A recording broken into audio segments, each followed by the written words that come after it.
Welcome back, YouTubers. Today I'm making a video about my truck. Okay. I recently took it in to get repair from the transmission, and what I had before was the voltage regulator would click on, off, on, off. So it does that for quite a bit until finally it just stays on. Now, I understand about this truck that the computer controls the alternator, right?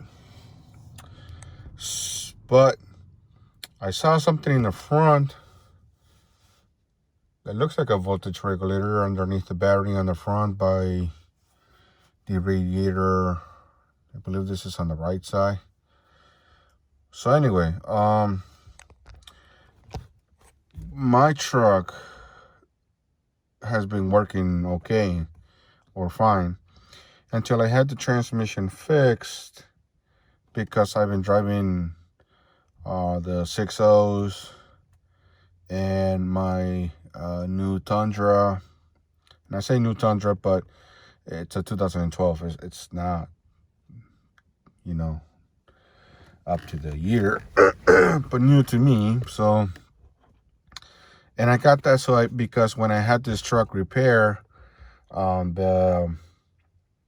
was borrowing my brother's truck, and sometimes I will have to, wait, and because the work that I do, I needed the truck to make deliveries. I usually make deliveries every week, every 2 weeks, and once a month. So I got tired of that, so I went and got this Tundra off of the dealer, and I kind of regret it, but at the same time, it's a good thing. I'm gonna build credit, and I'll make a different video about credit later on. So,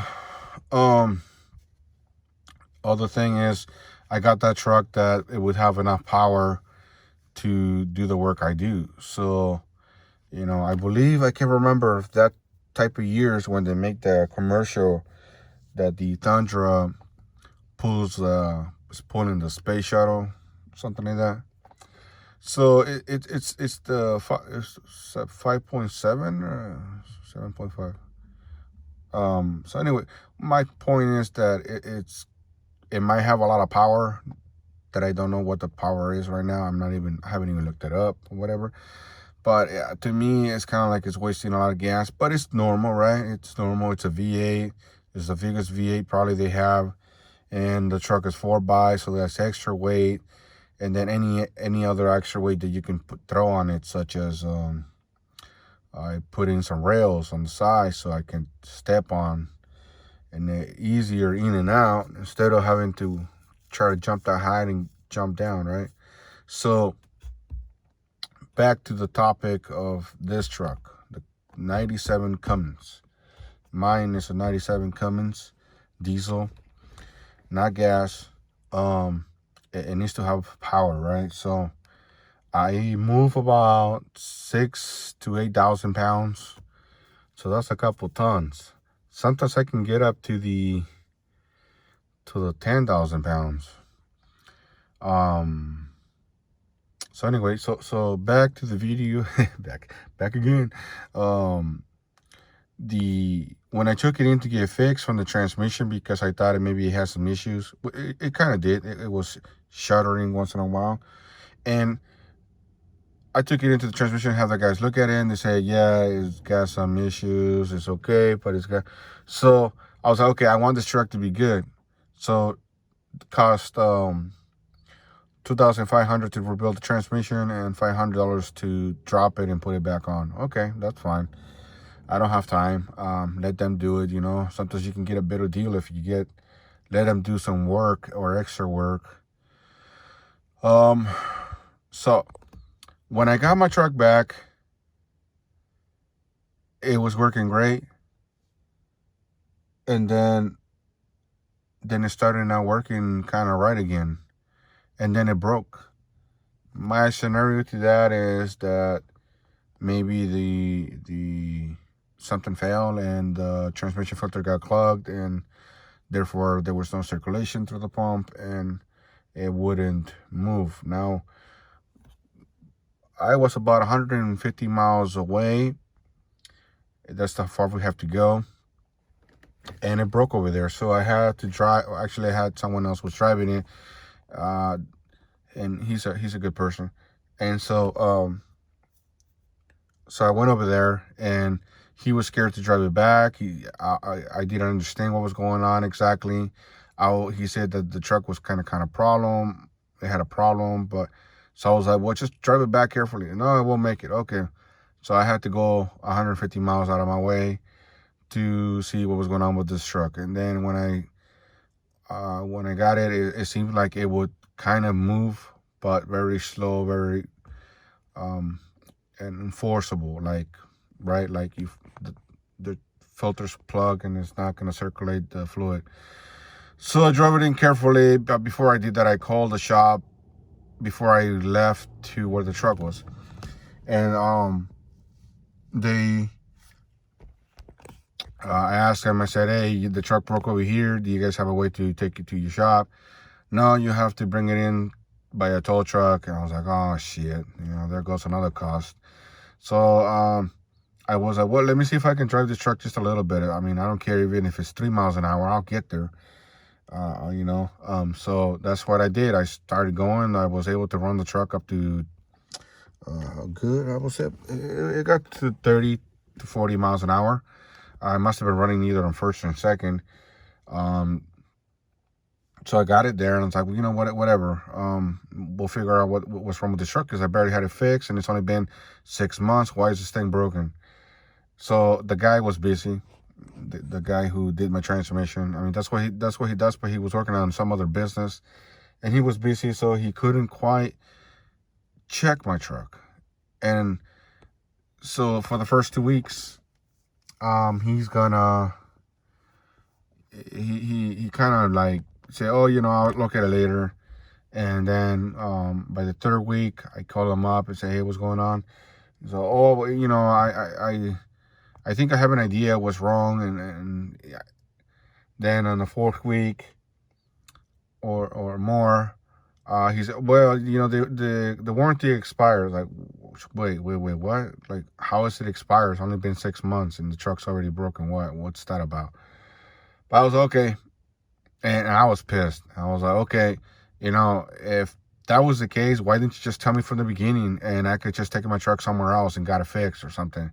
Because, like, why would it go back to him again, right? So then he decides, like, oh, well, let me see what I can do. And so I don't know whatever that they did, honestly. They cut some other lines, some valves in my lines that could have clogged up and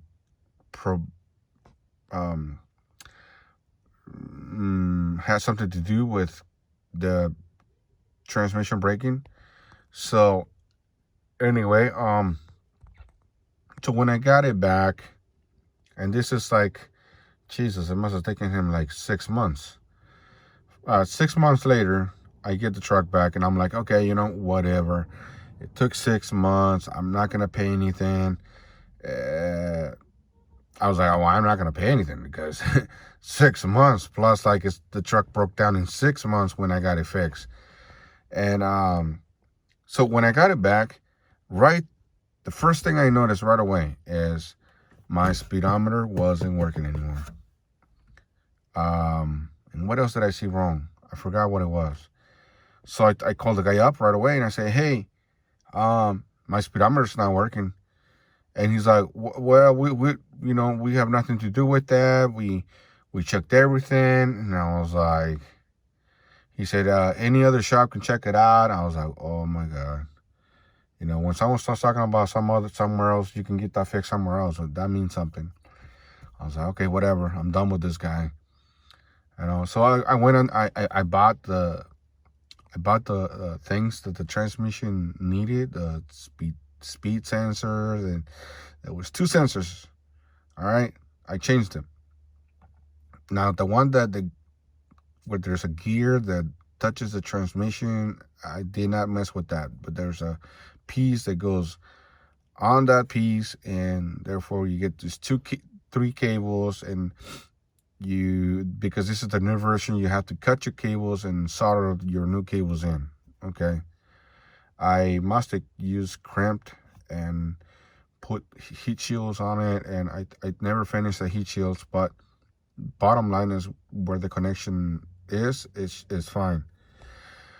The speedometer still didn't work after I replaced those two sensors. Then later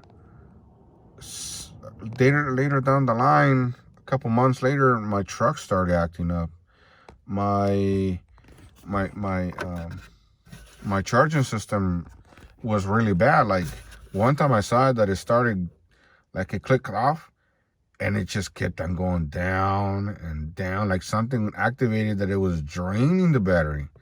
But luckily, when it got pretty low, it started charging again. I was like, oh my God, I was so scared.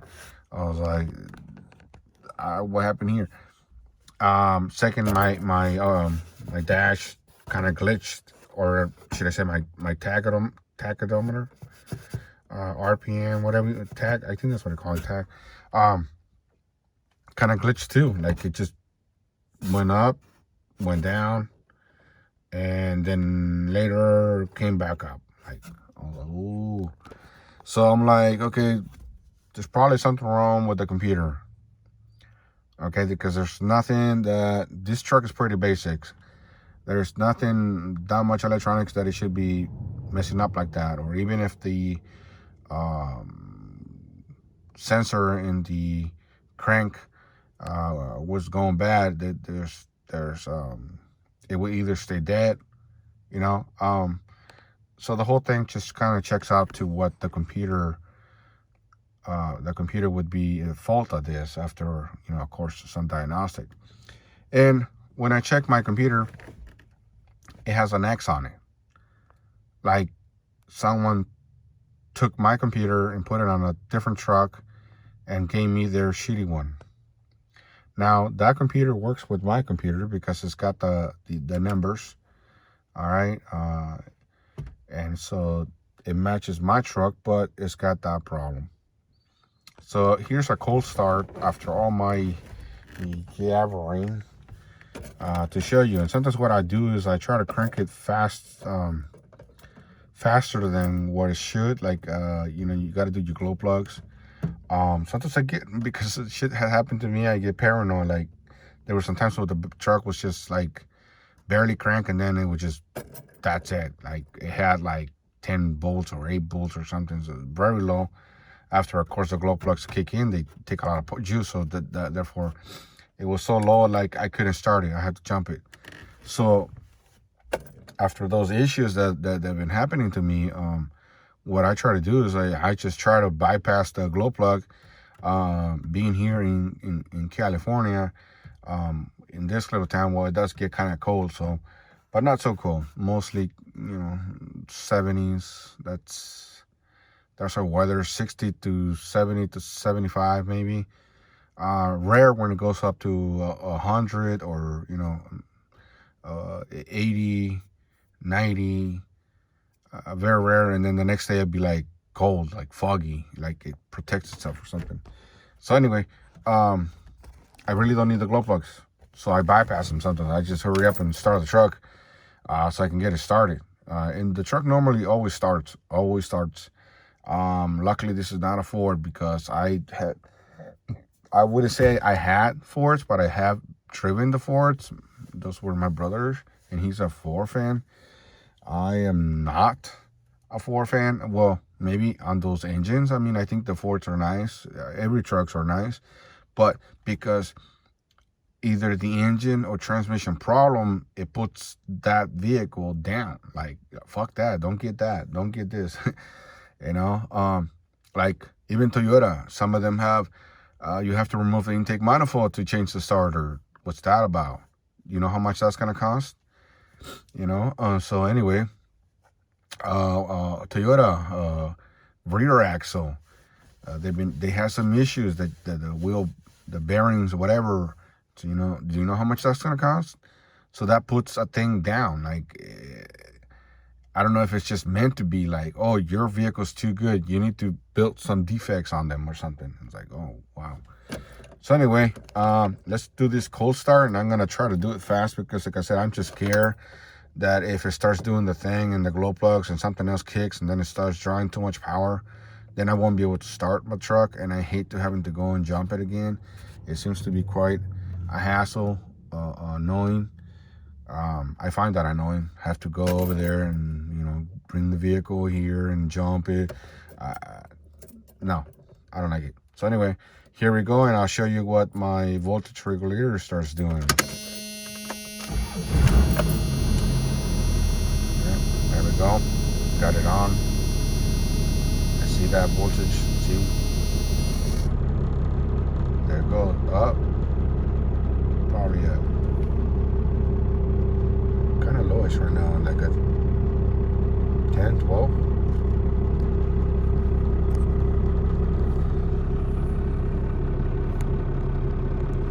Okay, we'll see it. We'll see what happens. I don't know if something's still activated. Maybe the glow plugs are still activated, therefore it won't reach 14 volts. But once it gets done with that, it'll go back up. Now, oh, there it goes. It went down, went up.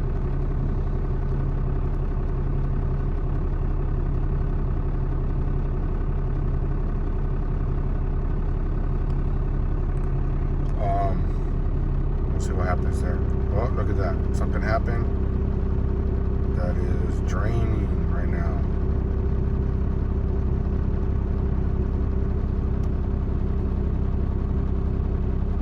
Draining.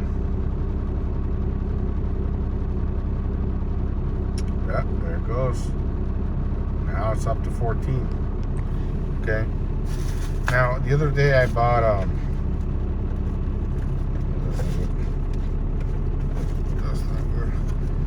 the other day I bought another computer. Okay. I bought another computer. This computer, it's for this vehicle. Well, it's not for this vehicle. It's like this vehicle, but it's different. Now, I didn't pay attention when I bought it. It's for a vehicle like this, but gasoline. All right. My truck is 8,800 and something weight. So this is for a gas one. It's got different numbers on this here. AC44 something like that. Yes, 440AZ. Okay, this is not for my vehicle. And when I put this computer, it will stay like maybe it didn't work, but like stay at like at 12 volts, 12 and change. It would just stay there when I put this PCM. So, very, very different, from mine. So anyway, my tachometer right now, it's working fine. Everything else is working fine.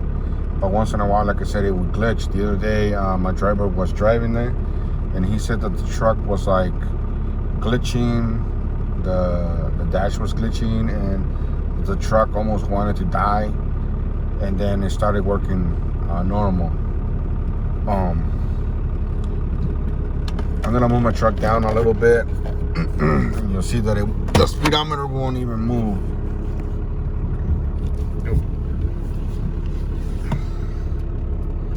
There we go. I'm going up some quite speed, and I'll stop because it didn't move for shit. There we go. Please place it down here. So, the question I wanted to bring up is,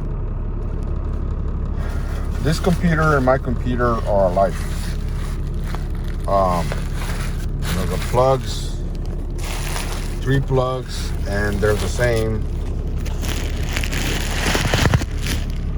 I just pull it out of the covering. Sorry, covering the damn thing. Didn't realize I put my hand on. So this 3 plugs, that's all it takes. Now this is very common with a bunch of trucks, Dodge or Chrysler. Oh, what you say? Yeah, because basically Dodge is Chrysler. So anyway, so this numbers means that it goes into a certain vehicle, where my numbers is got this P506 something and AD Apple David AD and 609, I forgot what the number is that goes here. So AD, or the other number, Apple David, I forgot what the other one number is. So anyway, my question is, will could now I don't know, do you guys know of a good service that could fix this PCM or ECM? I forgot the 2 words for it, but anyway, bottom line is it's a computer for the damn truck. Okay, so does anybody know of a good service that could repair this? I'm scared that if I go to the dealer, I'm gonna just shut off the truck now. I'm scared that if I go to the dealer, okay, I asked him this question. I said, hey, the computers are alike. Could you just program this computer to my truck? Okay, can they do that? And he said, yes, they could, but if this computer doesn't take the programming, I am effed. I have to pay for the service. I understand, you know what I'm saying? It's kind of like, it's like, okay, if it doesn't work, I have to pay, and it costs about $180. That's what they say. I don't know if that include tax or not. And other small words, I would say it's going to cost $200 to have this thing reprogrammed to my computer, to my truck. And I'm a little scared because where I bought this computer from, it seemed to be a place where the truck was rusted. So that's like in a place where it gets snow or something like that. So I am kind of skittish about that. The body and everything looks the same. 3 bolts. It just looks just like mine, except, different numbers here, meaning that it's got a different programming there. And I don't even know if this thing works, because when I plugged it in, I mean, yeah, the program is different. I understand that, but the voltage wasn't working. It was like a stay at 12, and I wanted to see it higher than that.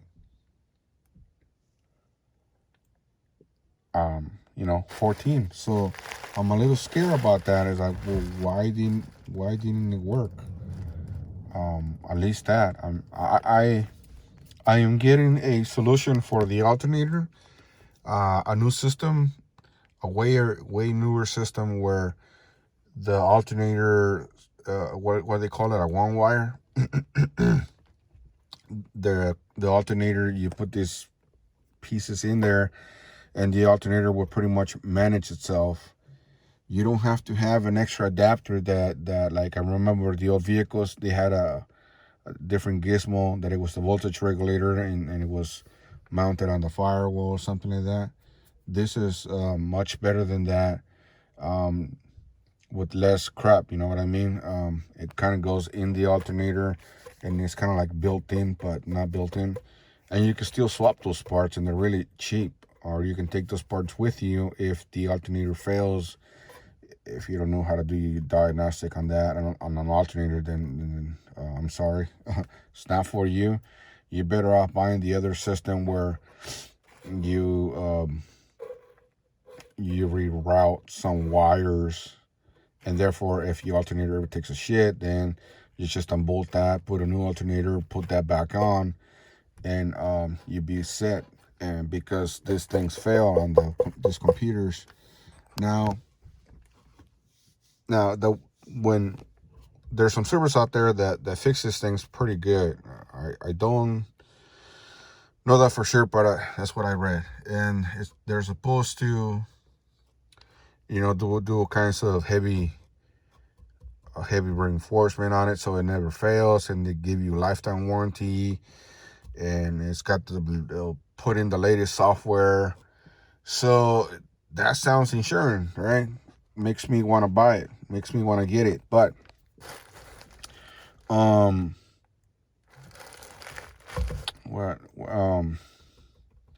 having the one wire sounds a lot better for me. Therefore, I never have to worry about the computer not doing its job. And it would look cleaner on my alternator instead of having all those wires in there. Even though, like I said, this truck is pretty basic. It's a diesel. It's a 6. There's a lot of room here, and I'll show you that in a minute. It makes me want to do that. It makes me want to get the one wire instead of having it how it is and let the computer do that problem system thing. Anyway, so let's go and do that now. So I'm still debating. I was still thinking about going to the dealer and have them pay them the $200 for the to program this computer, because these computers are hard to get now these days. They've been discontinued and they cost a lot of money. Without fail, you have to pay about, like, I would say, to be quite clear, about $1,300 for a computer. All right, the next price is 2003 or 2005, 2,300 to 2,500 for this computer. That is crazy. Okay, that makes me wanna not have one of these trucks. And these trucks were very, very reliable, very dependable, and all of that stuff. Okay, so let me show you my engine. Okay, I already popped the hood.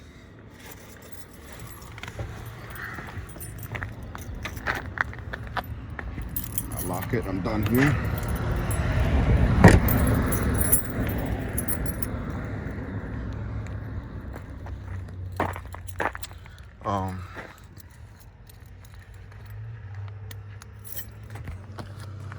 A different regulator, stock lights, aftermarket. Okay, now I liked it at the beginning, but then I didn't like it when I was trying to change the headlights. These take special lights, and see what it did to my light there. The little it broke that piece. It's not quite broken, but it's got a thing inside there, and it broke the I glued the other one on the other side, so now it's working.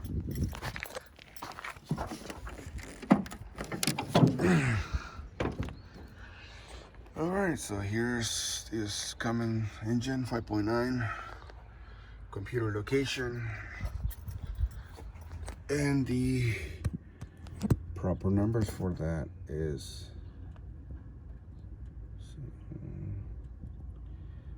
it ends with 506 AD. All right, that's the computer. 3 plugs. See, looks just like the other one. And here's the alternator. How it's got this extra crap. Okay, these two wires, they said that they come up over here because the computer, like I said, the computer does this. And someone was talking about installing a fuse right here, because if there's a problem with the alternator, it can send the power through here and burn the computer. Okay, so that's that. Pretty basic.